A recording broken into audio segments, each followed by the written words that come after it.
Welcome to the Renault ARKANA.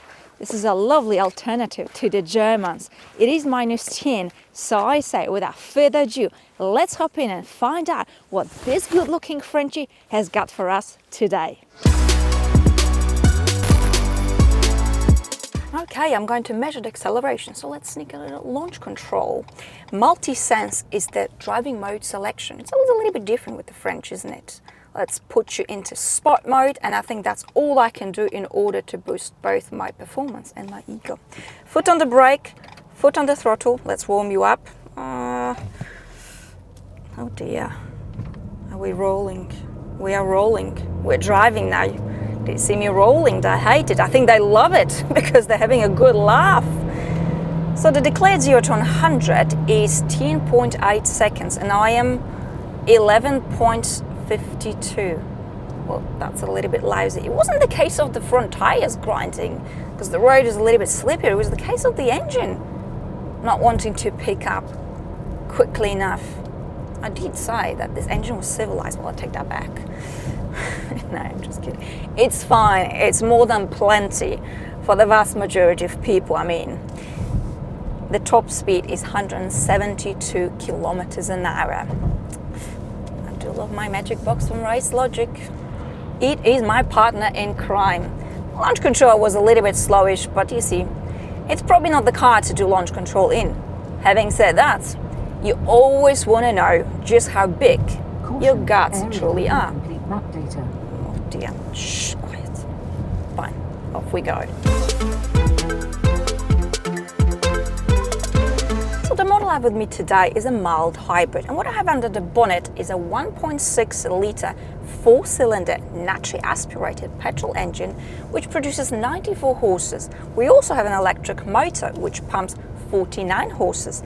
The total power is being calculated at 143 horses and 353 newton meters of torque. And that is enough but the numbers under the bonnet. But let's jump straight into numbers and fuel economy. So the declared fuel economy is 5.2 liters, which is exactly what you will be using in this car.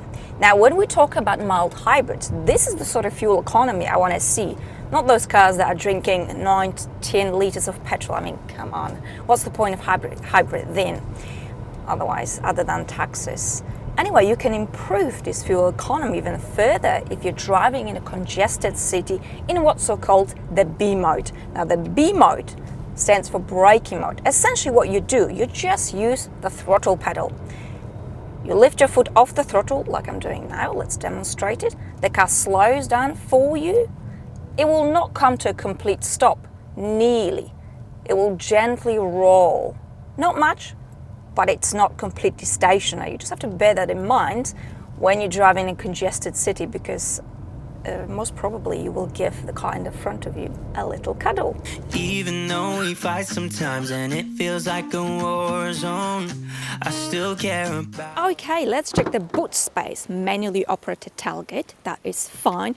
We have 480 liters of space, a little bit less than in the non-hybrid ARKANA in order to fit in our batteries in here, but the shape of the boot is very practical. You can load quite a bit of clutter, long items as well, and if that's not enough space, you can of course fold the back seats down, and that is enough about the boot. Love you a little bit more. Don't just walk away. And what about being a passenger in the ARKANA?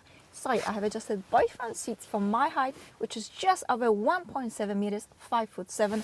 I've got plenty of legroom, actually pretty good headroom, despite the aggressively sloping roofline. What about the middle seat? This is actually right, and I can finally fit my feet here.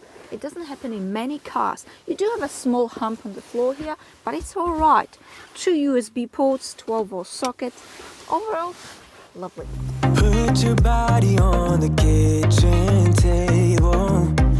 Well, this is a front-wheel drive car, easy to drive. The steering is nice and light. It feels very natural in your hands, but it does the job. This car is easy to maneuver in and out of car parks, good turning circle.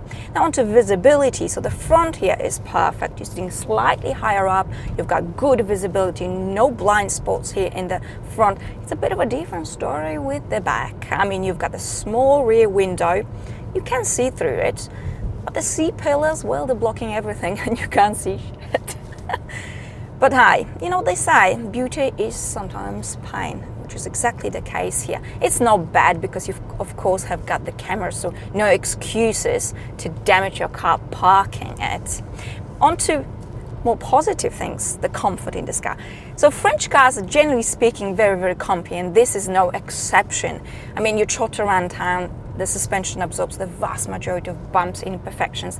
You hop on the motorway and the ride here is very refined. It is also very quiet.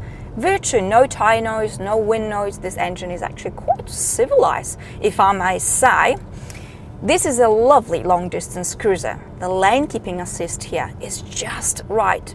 You know, it's not drunk on power like some of the German cars can be. The candles out, move your body slow. You got something on your mind. And on to the cabin. Right from the start, I have to say that the RS trim, in my personal opinion, is definitely worth the extra dollars because the car looks and feels a lot more premium, both on the inside and on the outside. The quality of the materials here, the fit and finish is very good. Nothing squeaks, nothing wobbles, everything is well put together. I do love the steering wheel. We've got the RS logo here, red and white stitching.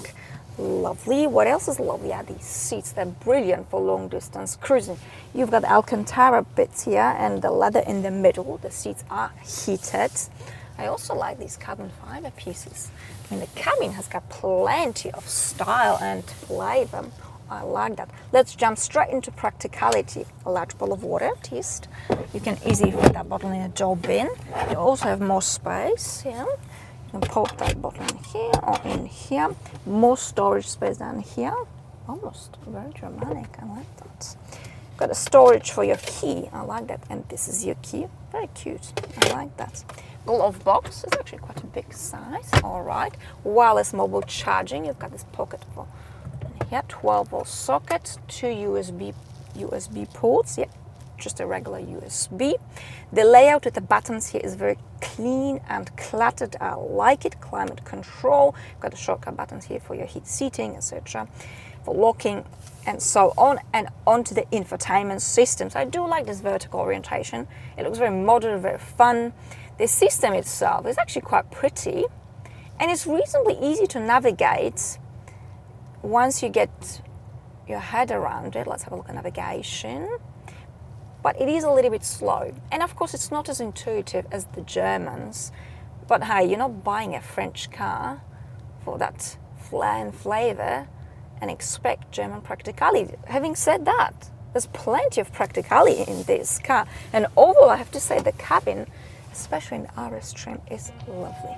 Did you ever stop and think, why spend too much time just getting ready? We've got a 6-speed automatic gearbox. The gear change is quick, it is smooth. But what happens when we floor this car? Pedal to the metal? You will hear a bit of that droning sound because the gearbox is a little bit sleepy to start with, but after a short while it does pick up and it goes back to being a smooth operator. But I'm talking about smashing the throttle pedal because in daily life it is a solid get up and go sort of a car.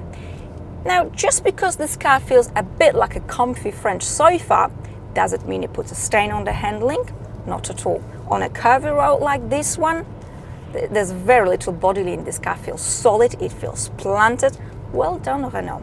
On to money, honey. So the Arkana starts from just under £27,000 in the UK. The RS model, which I'm driving today, starts from just under £31,000. And this is a perfect example of a car being well priced.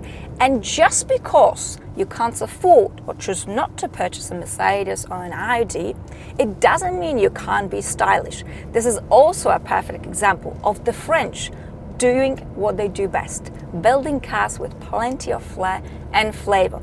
And this car has got more than enough to take on the Germans. If you want something sleek and stylish, personally, I really like it.